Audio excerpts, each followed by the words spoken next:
أعوذ بالله من الشيطان الرجيم بسم الله الرحمن الرحيم سبحانك لا علم لنا إلا ما علمتنا إنك أنت العليم الحكيم ربي اشرح لي صدري ويسر لي أمري واحلل عقدة من لساني يفقهوا قولي.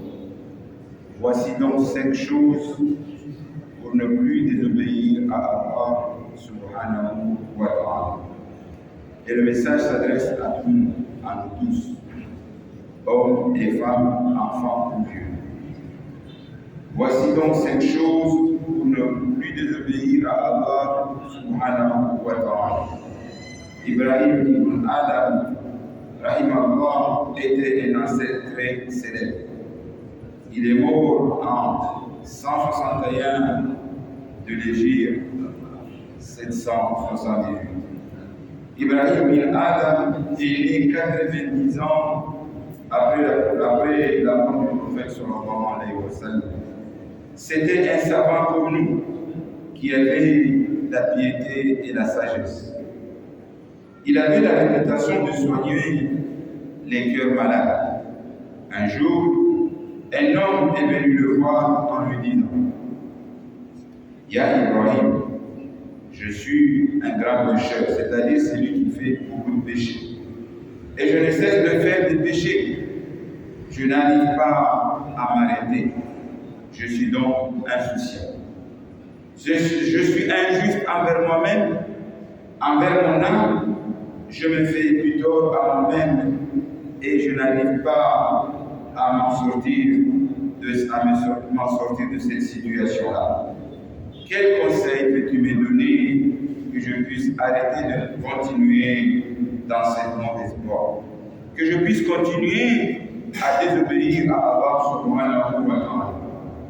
Ibrahim Adam lui répondit: rappelle-toi donc de 5 choses avant de commettre un péché, et si tu arrives à les éviter, alors tu peux continuer à pécher jusqu'à ta mort. Et les péchés deviendront halal pour toi. Lesquels, ô Ibrahim, demanda l'homme avec impatience. Et Ibrahim Adam lui répond: voici donc ces 5 choses-là. Premièrement, si tu veux désobéir à Allah subhanahu wa ta'ala, alors ne mange rien de sa substance, de son risque qu'il t'accorde. Et l'homme répond: Ya Ibrahim, comment peux-tu dire cela alors que toute subsistance, tout risque vient d'Allah subhanahu wa ta'ala? Demande à l'homme avec étonnement. Comment? C'est Allah qui distribue la subsistance, le risque à qui il veut, quand il le veut et comme il le veut.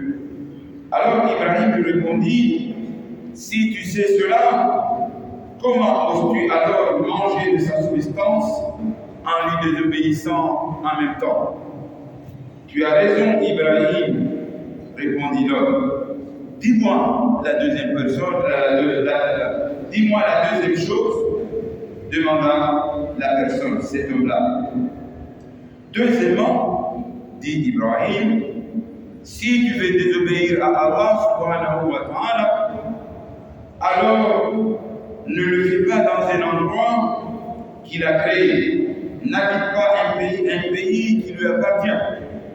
L'homme s'étonna encore plus et dit: ô Ibrahim, comment peux-tu dire une chose pareille alors que chaque centimètre de la terre ou sous cette terre entière ou dans les cieux a été créé par Allah subhanahu wa ta'ala et par conséquent tout lui appartient. Tout est à lui et à Allah, où que l'on soit. Où que l'on soit sur la terre, où que l'on soit sous la terre, où que l'on soit dans la mer, où que l'on soit dans les cieux, tout appartient à Allah subhanahu wa ta'ala. Ibrahim lui répondit: si tu es conscient de cette réalité, comment peux-tu lui désobéir alors que tu vis sur sa propre terre, sur son propre royaume? Trouves-tu cela convenable d'habiter son pays et de me désobéir en même temps? Non, pas du tout, répondit l'homme. Dis-moi la troisième. Dis-moi la troisième chose. Troisième chose, pour ne plus désobéir à Allah subhanahu wa ta'ala. Si tu veux désobéir à Allah, alors fais-le en cachette et cherche un endroit où Allah ne te voit pas et commédie le péché. L'homme lui répondit, Ya Ibrahim, comment peux-tu dire une chose pareille alors qu'Allah subhanahu wa ta'ala connaît les secrets les plus profonds? Allah latifun khabirun bima ta'malun. Il entend marcher la fourmi sur la pierre lisse et la voix, c'est-à-dire Allah voit cette fourmi marcher sur cette pierre lisse dans l'obscurité de la nuit et il entend toute la communication de cette fourmi et de toutes les bêtes, les insectes. Allah entend leurs paroles, leur communication et nous, on n'entend rien. Et par conséquent, rien n'échappe à son contrôle. Il voit tout, il entend tout, il sait tout, il voit ce que je fais aujourd'hui, ce que je fais hier, ce que je ferai demain, ce que je n'ai même pas fait encore, et comment je le ferai si je devrais le faire. Il sait ce que je pense, il fait ce que personne d'autre ne peut voir. Il sait ce que, il voit, il voit ce que personne d'autre ne peut, ce que personne d'autre que lui peut voir. Allah voit ce que personne d'autre que lui peut voir. Alors Ibrahim lui répondit, si tu sais tout cela, comment peux-tu lui désobéir devant lui, devant ses yeux, sous son regard attentif, alors que tu sais pertinemment que tu ne peux te cacher de lui? L'homme répondit, tu as raison, ô Ibrahim, dis-moi la quatrième.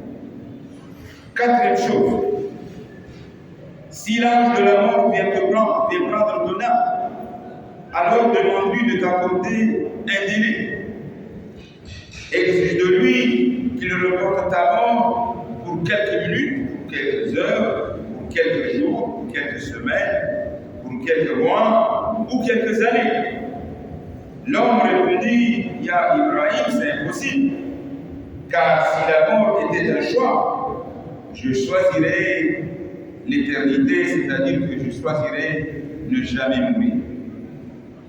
L'homme, il n'y a aucune négociation, dit-il, il n'y a aucune négociation possible avec l'ange de la mort. L'ange de la mort est un soldat d'Allah subhanahu wa ta'ala. Il ne le désobéit jamais. Il ne transgresse pas les ordres d'Allah subhanahu wa ta'ala. Il fait ce que Allah lui dicte, lui recommande. Il ne reporte pas d'une seule seconde l'ordre d'Allah subhanahu wa ta'ala. C'est pourquoi Allah subhanahu wa ta'ala dit dans le Coran, dans la sourate 7 Al-A'raf, verset 34. وَلِكُلِّ أُمَّةٍ أَجَلٌ فَإِذَا جَاءَ أَجَلُهُمْ لَا يَسْتَأْخِرُونَ السَّاعَةَ وَلَا يَسْتَقْدِمُونَ. Il dit dans ce verset, à chaque communauté humaine, un terme est fixé. Et quand ce terme est arrivé, ça veut dire quand le terme de la mort est arrivé, quand l'heure de la mort est arrivée, nul ne peut le retarder, ni nul ne peut l'avancer, ne serait-ce qu'une heure. Et Ibrahim lui dit, si tu sais que tu n'auras aucun temps supplémentaire, si tu es conscient d'une telle vérité, si tu sais que la mort n'est pas négociable, comment peux-tu continuer à désobéir à Allah subhanahu wa ta'ala? Si tu es conscient que tu ne peux pas reporter la date de ta mort, pourquoi alors tu ne te repens pas maintenant, avant qu'il ne soit trop tard, avant que tu dises Allah, remets-moi sur terre afin que je puisse rattraper les bienfaits que j'ai pu délaisser. Afin que je rattrape les bonnes actions que j'ai pu délaisser, afin que je rattrape ma prière, la prière que je n'ai pas faite, afin que je rattrape de faire l'aumône, d'aider ceux qui sont dans le besoin, d'aider ceux qui sont les plus démunis. L'homme mort, quand il n'a pas bien travaillé, dès qu'il est mort, il demande à Allah de le remettre en vie afin qu'il se rachète. L'homme répondit, c'est vrai, ce que tu dis, Ibrahim, dis-moi la cinquième. La cinquième et dernière chose que dit Ibrahim, si tu veux continuer à désobéir à Allah, subhanahu wa ta'ala, alors le jour où les anges de l'enfer viendront à toi pour t'amener en enfer, alors ne pas refuse. Le jour où les anges de la mort vont t'enchaîner pour t'amener en enfer, alors refuse. Dis-le, arrêtez-vous et amenez-moi au paradis. Ya Ibrahim, dit-il, il n'y a aucun moyen de s'enfuir devant ces anges puissants. Je serai faible ce jour-là. Je n'irai pas où je veux. Je ne choisirai pas ma direction. Je ne choisirai pas mon destin, mais on m'amènera de là où je l'ai mérité, en fonction de mes œuvres, en fonction de ce que j'ai fait avant ma mort. Donc, Ibrahim lui dit, maintenant, écoute-moi attentivement. On peut persister dans la désobéissance, dans les péchés, dans la rébellion, persister à faire des péchés, alors que c'est Allah qui te donne à boire, à manger, qui te permet de respirer à chaque seconde de ta vie. Tout ce qui t'entoure lui appartient. Tu vis chez lui dans son royaume, le royaume des cieux, dans son territoire. Il t'observe en permanence, jour et nuit à chaque seconde de ta vie, 24 heures sur 24, 7 jours sur 7. Il connaît tout de toi, ton passé, ton futur, ton présent et ton futur. Il te voit à chaque moment et même à chaque instant. Un jour, il t'amènera vers lui. Et ce jour-là, c'est lui qui l'a déterminé et personne ne connaît la date de ta mort après Allah subhanahu wa ta'ala. Et le jour où il enverra l'ange de la mort te prendre, tu n'auras pas à dire. Il n'y aura pas de négociation possible. Il n'y aura pas une décision possible. On n'aura même pas de négocier. Tu devras tout laisser tomber ce jour-là. Tu n'auras même pas le temps de dire au revoir à tes proches. Et tu devras repartir quand même. Tu peux avoir de belles maisons, de belles voitures, de belles femmes, un beau travail. Tu auras tout ce que tu veux si tu veux, mais le jour de ta mort, tu ne pourras rien amener et tu devras tout laisser tomber pour les autres. Et tu ne ramèneras que tes œuvres. Et si tu es entouré par les anges du châtiment, tu ne pourras pas les éviter. Tu voudras parler à ta famille, à tes proches, pour leur dire ce que tu ressens, mais tu ne pourras pas et tu subiras les conséquences de tes actes. Mes chers frères et sœurs, savez-vous ce qui se passe le jour de la mort. Je ne veux pas trop soulever le sujet, mais juste un petit détail pour pouvoir le situer. Vous voyez ici dans ce bas monde, lorsque quelqu'un va subir une opération, on lui fait ce qu'on appelle une anesthésie générale pour qu'il ne puisse pas sentir la douleur. Donc, on va lui faire une piqûre et le chirurgien pourra travailler tranquille. Mais pour la mort, Allah va envoyer un ange, il va piquer la personne sur le pied gauche, sur l'endroit là. Une anesthésie, pas générale, anesthésie définitive. C'est-à-dire que la personne ne pourra plus parler. Mais cette anesthésie définitive ne va pas toucher les yeux. On va voir, la personne doit voir ce qui se passe. Mais il va sentir cette fois-ci, cette anesthésie-là ne va pas calmer la douleur. Au contraire, la personne va sentir la douleur. Il va voir, même immobilisé, il ne pourra pas bouger. Cette douleur que la personne ressent, si nous, on pouvait entendre lui, on pourrait mourir aussi à nous.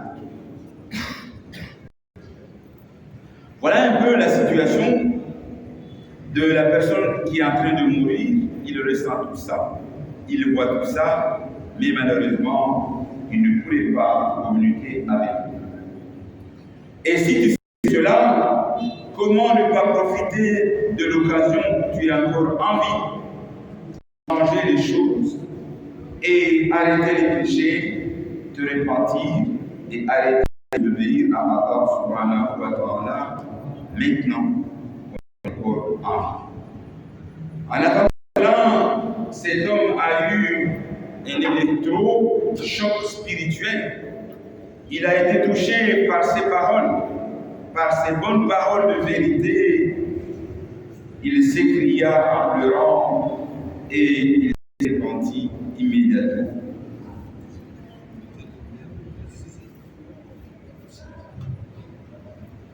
Il a retrouvé la foi et la force de devenir un véritable croyant, quelqu'un de meilleur. Il a dit, cela suffit pour Ibrahim. Je demande pardon à Allah pour les bêtises que j'ai faites dans mon passé et je me repens auprès d'Allah subhanahu wa ta'ala. Et cet homme ne cessa d'adorer Allah subhanahu wa ta'ala depuis ce jour-là jusqu'à sa mort. En vérité, ce n'est pas compliqué. Il faut juste se poser des bonnes questions. Si tu penses sérieusement à Allah et à ton état, tu tomberas à chaque fois sur la même conclusion qu'Allah est inévitable.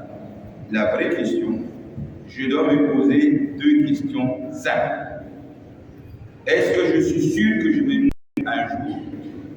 Ou bien, moi je considère que les autres vont mourir, moi je ne mourrai jamais. Quelle option choisirez-vous? Direz-vous? Est-ce qu'il y a un candidat aujourd'hui dans cette mosquée qui dirait que moi je ne mourrai pas?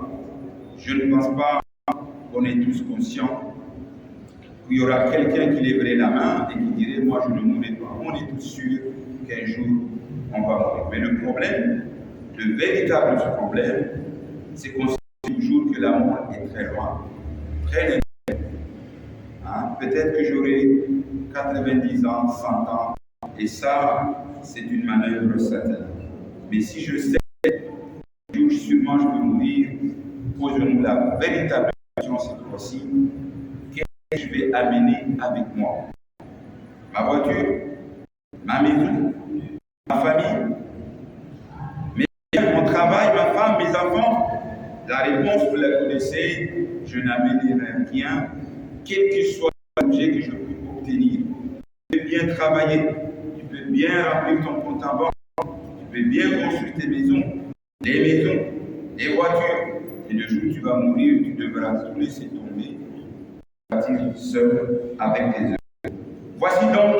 enseignement suite à cette intervention. Allah nous dit dans la sourate Al-Mulk, sourate 67, verset 1. Il nous dit Bismillahirrahmanirrahim. Tabarakalladhi biyadihil mulk wa huwa ala kulli shay'in qadir. Tabarakalladhi biyadihil mulk wa huwa ala kulli shay'in qadir. Gloire à celui qui détient la royauté, le royaume des cieux et de la terre, le royaume des cieux et de la terre, entre ses mains, et il est tout puissant. Allah voit tout ce qui se passe dans les cieux et dans la terre et sous la terre et dans la mer. Il entend tout ce qui se passe. Et il peut agir à tout moment, à chaque seconde. Il a mis des caméras. La différence entre lui et nous, la caméra, on peut voir la personne si on est là. Mais si la personne fait des gestes, il voit qu'on peut pas. Mais Allah, c'est pas comme ça. Il voit de très loin, il est tout proche de nous, il voit ce que nous faisons. Et si on fait une bêtise qui ne le plaît pas, il envoie en mission tout de suite dans la mort, prends-moi celui-là. Ou bien, on va avoir une difficulté insurmontable, maladie, connaissez. Il peut agir à tout moment, à chaque seconde qu'il veut. On comprenne bien le sens de cette parole. Donc ta situation, ainsi que la mienne, est comme si nous habitions dans une maison, dans un royaume, dans son royaume, dans le royaume des cieux, le royaume d'Allah, appartient à quelqu'un à qui? À Allah subhanahu wa ta'ala. C'est lui qui est entre ses mains, la dunya, et les cieux. Tout ce qui est dedans, c'est Allah qui maîtrise. Et comme il maîtrise, cette personne, Allah, nous prépare à manger. Nous donne à manger matin, midi et soir. Nous sommes logés, nourris, par cette personne qui, c'est Allah qui nous donne à manger et à boire. C'est lui qui nous fait vêtir. Il a tout le dispositif, un programme pour réaliser. Il remplit nos armoires de vêtements. Il nous paie des spécialistes qui viennent nous ausculter régulièrement. C'est lui qui a donné aux médecins la connaissance de nous soigner, s'il vous plaît. Il s'occupe de notre santé, de notre vie entière. Et tout autour de cette maison, de ce royaume, il y a un grand terrain, un grand jardin, une grande piscine. Il y a tout ce que nous désirons à la vie. C'est la nature. Et nous ne prenons aucun centime pour tout ça. Masha'Allah, quand on dit ça, on est étonné. Allah nous permet de respirer. Matin, midi, soir, 24 heures sur 24, on ne paye rien. J'espère que parmi vous, vous avez déjà été malade, vous avez déjà observé des personnes malades à l'hôpital. Dans une grande difficulté où ils en sont entrés en train de respirer grâce à l'oxygène. L'oxygène est payant. Une bouteille peut coûter 1 250 000 francs ou 250 000 arias par jour quand on est dans cette situation-là. Rien que l'oxygène, c'est déjà un problème pour nous, une facture qu'on pourrait payer. Je ne te demande même pas si Allah nous demandait de payer la facture du regard. Là, c'est juste l'oxygène, on aurait déjà un problème. Et malheureusement, on a payé. Par exemple, situation, tu peux aller prendre le coco à boire et c'est gratuit pour toi. Allah nous donne les membres, les fruits, les légumes, tout ça gratuit. Mais le problème, c'est l'être humain qui exagère sur les prix partout. Et c'est cette personne qui s'en occupe totalement, car même si tu veux le coco à boire, il a mis des gens à ton service. Si toi aujourd'hui tu veux le coco à boire, le cocotier est trop long, tu ne peux pas monter pour avoir le coco. il a encore mis des gens à ton service. Donc, si tu veux, donc tu ne feras rien, juste toi. Et ça, on le voit au bord de la mer chez nous, au bord de la mer de Madagascar, bien sûr. Quand tu veux du coco à boire, il suffit juste que tu fais un petit signe au porteur du coco, des cocos, et il vient avec sa brouette remplie des cocos. Vous connaissez bien la situation. Et ce n'est pas à toi qui as souffert pour avoir ces cocos-là. Donc, c'est cette personne qui a tout organisé. C'est Allah donc qui a tout organisé pour faciliter ta vie.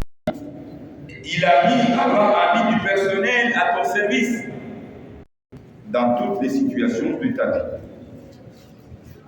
Et cette personne a placé dans toute la vie des caméras pour te surveiller. Elle nous laisse vivre librement, mais cette personne nous demande une seule chose: de sortir les poubelles quand on a fini de manger. Et nous, malgré ces bienfaits, on a vu, on n'est pas content, on n'est pas reconnaissant. Et malgré ça, cette personne, Allah subhanahu wa ta'ala, nous appelle tous les jours. Il nous rappelle notre devoir. Le seul qui entend de nous, il nous dit: n'oubliez pas de sortir les poubelles. Quand on a fini de manger, c'est quoi les poubelles?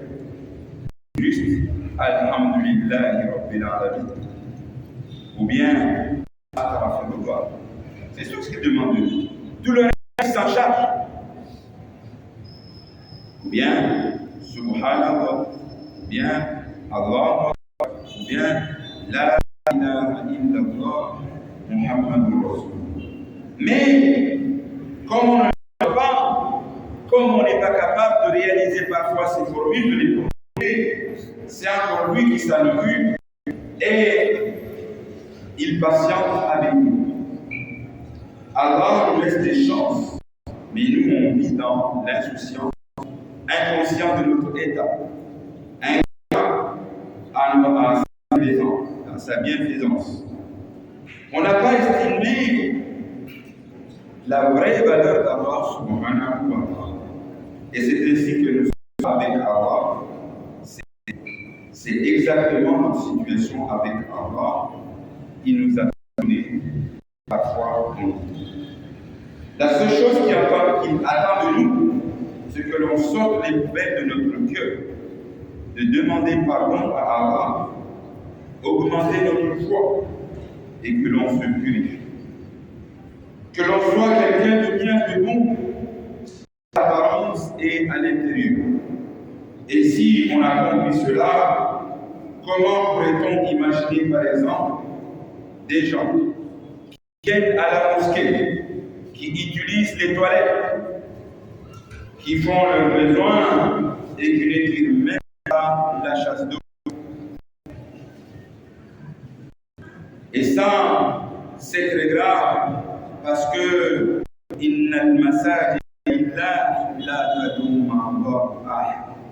lorsqu'on vient à la mosquée, ce n'est pas pour salir. On vient à la mosquée pour adorer Allah. Mais le fait de salir la mosquée de ce genre, de cette façon, il y en a même qui crachent devant la mosquée, devant, au lieu de cracher un peu loin. Ça, c'est un péché très grave que nous ignorons. Et nous commettons ce genre de péché à la mosquée, et par conséquent, la peine est très lourde dans les deux mondes comparé à d'autres péchés. Parce que si vous crachez devant la et que les gens voient ce crachat, des péchés seront inscrits dans ton livre à chaque personne qui voit le cœur touché jusqu'à ce que cette salive soit séchée. Et chaque musulman qui viendra voir cette situation-là, que ce soit des crachats, que ce soit des saletés dans la terre, qui sera dessus de ces saletés-là, seront inscrits des péchés pour toi dans ton livre. Et tu peux savoir combien de personnes tu auras blessées blesser, en les faisant sentir tes mauvaises odeurs. Une personne normale ne va pas faire une chose pareille en tout cas. Et je vais terminer avec ça. Après, on se plaint qu'on a des problèmes dans notre vie. Allah nous dit dans le Coran, tout ce qui t'arrive vient de ce que tes mains ont écrit.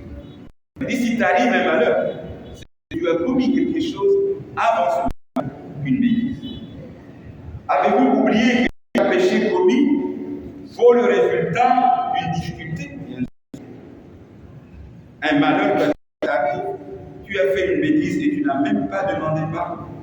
Des problèmes que nous rencontrons dans notre vie, surtout un péché comme celui-là. Un péché commis à la mosquée n'est pas pareil que commis un péché commis à l'extérieur de la mosquée. Vous venez devant la maison du président de la République et vous faites une bêtise. Vous salissez sa maison. Vous imaginez les conséquences de cette bêtise. Parler seulement mal à un président de la République peut faire beaucoup de dégâts dans le monde. Maintenant, tu veux salir la maison. Regardez ça dans le monde, dans le monde. Bon. Donc, pensez-vous que Dieu ne voit pas tout ça? Quand tu craches seul, Allah il te voit. Quand tu salis, Allah il te voit. Vous trompez donc franchement. Non, arrêtez les gens qui salissent les mosquées. La mosquée et la maison d'Allah, subhanahu wa ta'ala, elle doit rester propre, plus que chez nous. Dieu voit et il agit à n'importe quel moment. Donc, méfiez-vous, mes chers frères et sœurs, des gens qui salissent la mosquée ou les mosquées. Et puisque le temps est court, je vais m'arrêter avec soi. Donc, il nous dit, par contre, Inna Allah yuhibbu at-tawwabin wa yuhibbu al-mutatahhirin. Je suis en train de vous lire le verset de la sourate Al-Baqarah, sourate 2, verset 222. Ça veut dire que même si tu as fait des bêtises auparavant, ne désespère jamais de la miséricorde d'Allah subhanahu wa ta'ala. Pourquoi?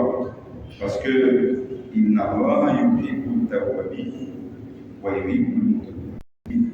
Tu peux faire tout ce que tu veux, mais si aujourd'hui tu décides, j'arrête. C'est pas comme nous les êtres humains. Les êtres humains, si tu fais des bêtises, ils vont te dire, celui-là, le jour où je vais mourir, il ne doit pas venir dans mes funérailles. Il ne doit pas venir dans ma camp quand je serai mort. Les êtres humains sont comme ça. Alors on nous dit non. C'est pas comme ça qu'il faut agir. Il faut pardonner. Si tu veux qu'Allah te pardonne. Tu peux faire des péchés de 25 ans, 30 ans. Allah, tu viens, il te pardonne, il fasse. Non seulement il pardonne, mais ensuite il va t'aimer. C'est comme ça que nous, Allah nous transmet le message. Et c'est comme ça qu'on doit se comporter. C'est-à-dire si un frère fait des bêtises, Allah ne nous dit pas qu'il faut seulement pardonner. Non, tu pardonnes, ensuite tu vas être bien avec lui. Et c'est si tu fais ça, Allah va aussi te pardonner et être content de toi. Donc, ne soyons pas des gens rancuniers, des gens qui veulent à tout le temps se venger, qui cherchent vengeance. Allah n'aime pas les gens de ce genre. Et le repentir, ce n'est pas juste avec la langue, mais c'est de changer de comportement pour purifier notre corps. Chacun d'entre nous doit se servir de ces rappels pour se repentir sincèrement et qu'Allah nous pardonne et accepte notre repentir. Le prophète sallallahu alayhi wa sallam nous dit transmettez-le, ne serait-ce qu'un verset. Alors, si le contenu de ce message, de ce rappel vous a été utile, transmettez-le aux autres numériquement pour qu'il puisse être bénéfique à un grand nombre de personnes et partagez-le. Partagez-le aussi humainement avec vos proches, vos familles, avec vos enfants. dans vos assises pour que Dieu puisse faire de nous, des gens qui transmettent sa parole à l'humanité tout entière. Chers frères et sœurs, ça veut dire quoi? Ça veut dire que vous avez écouté cette conférence. Les récompenses que vous avez maintenant, là, aujourd'hui, tout de suite, Allah a inscrit dans vos livres les récompenses de celui qui fait 5 cas sur le rogatoire. En quelques minutes d'écoute des conférences, c'est la récompense. Vous tous, Inch'Allah. Et personne ne peut faire 100 cas de tsunami. Vous avez écouté la conférence, c'est la récompense que vous avez, Inch'Allah. Mais, si vous faites cette fois-ci les paroles et vous sortez dans votre famille, vous rappelez ce que vous avez entendu, vous n'avez plus la récompense de 100 rakats, vous avez la récompense de 1000 rakats, la récompense de celui qui a fait sa prière à midi. Wassalamu alaikum wa rahmatullahi wa barakatuh.